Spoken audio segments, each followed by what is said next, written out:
सध्या पुढारी न्यूजवर आपल्यासोबत खासदार ओमराजे निंबाळकर जोडले गेलेले आहेत. सर, काल आम्ही तुम्हाला थेट पुराच्या पाण्यात उतरताना पाहिलं, नागरिकांना मदत करताना बघितलं, शेतकऱ्यांना धीर देताना बघितलं. तुम्ही जेव्हा या घटनास्थळावर पोहोचला, तुम्हाला माहिती मिळाल्यानंतर काय नेमकं तुमच्या डोक्यात पहिला विचार आला, ज्यामुळे थेट पाण्यात उतरायचा निर्णय तुम्ही घेतलात, लोकांना थेट आपण मदत करावी असं तुम्ही ठरवलं? मला आपल्या माध्यमातून सगळ्यात पहिल्यांदा एक सांगायचंय की ज्यावेळेस आमच्या लोकसभेच्या निवडणुका असतील त्यावेळेस आम्ही लोकांना कायमस्वरूपी सांगत असतो की आम्ही तुमच्या कुटुंबातले सदस्य आहे असं समजून तुम्ही आम्हाला मतदान करा. म्हणजे आम्ही त्या मतदान मागत असतो. मला वाटतं फक्त आपल्या निवडणुकीच्या मतापुरतच त्यांच्याशी संबंध ठेवायचे आणि पुन्हा 5 वर्ष त्यांना विचारायचं नाही, ही पद्धत आमची नाही. जसं आम्ही त्यावेळेस तुम्हाला शब्द दिला की आम्ही तुमच्या कुटुंबातले सदस्य आहे म्हणून मतदान करा, मग जेव्हा 5 वर्षात कधी संकट येईल किंवा कुठलीही गोष्ट येईल अडचणीची, त्यावेळेस आम्ही सुद्धा कुटुंबाचे सदस्य आहे म्हणून आम्हाला हाक मारा, आम्ही तुमच्यासाठी उपलब्ध असू. मला वाटतं हे वचन मी जे दिलं होतं ते मागच्या कोरोना सारख्या भयंकर महामारी ती आम्ही पाळलं.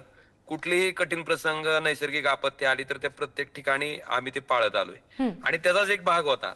असं गृहीत धरा की त्या कुटुंब 1-2 वर्षाचं मूल, त्याची आई, त्याचे आजी आजोबा रात्री म्हणजे पूर्ण रात्रभर आणि दिवसभर त्या पडत्या पावसात छतावर घराच्या थांबलेत.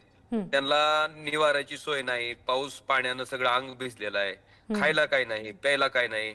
अशा परिस्थितीमध्ये जर आपल्या कुटुंबातला माणूस असता तर आपण बघत बसलो असतो का? बिलकुल नाही. आपण त्यावेळेस प्रयत्नच केले असते आणि तेच होतं की बाबा त्यांना बाहेर काढणं ही याला प्राथमिकता होती.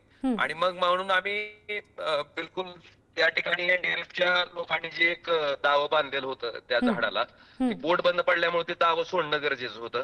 कारण त्या सगळ्या लोकांना त्यांनी बोटीत घेतलं होतं आणि ती बोट त्यांना अलीकडे आणायची होती आणि दावं सोडण्यासाठी ते आम्हाला सगळ्या त्या लोकांना आवाहन करत होते. आणि पुराच्या पाण्याचा प्रवाह इतका प्रचंड होता की त्या ठिकाणी जाणं म्हणजे जीव धोक्यात घालण्यासारखंच होतं. मग आम्ही ज्या ज्या लोकांना पोहता येतंय अशी मंडळी आम्ही माझ्या सोबत घेतली आणि मी स्वतःही पेरणीच्या काठच आहे. आम्हाला पुराचा अनुभव आहे, पुराच्या पाण्याचा अनुभव आहे आणि पुराच्या पाण्यात पोहण्याचाही अनुभव आहे. त्याच्यामुळं त्या पाण्याबद्दल भीती बिलकुल काय नव्हती, कारण तो आत्मविश्वास होता की आपण निश्चितपणे बाहेर येऊ शकतो.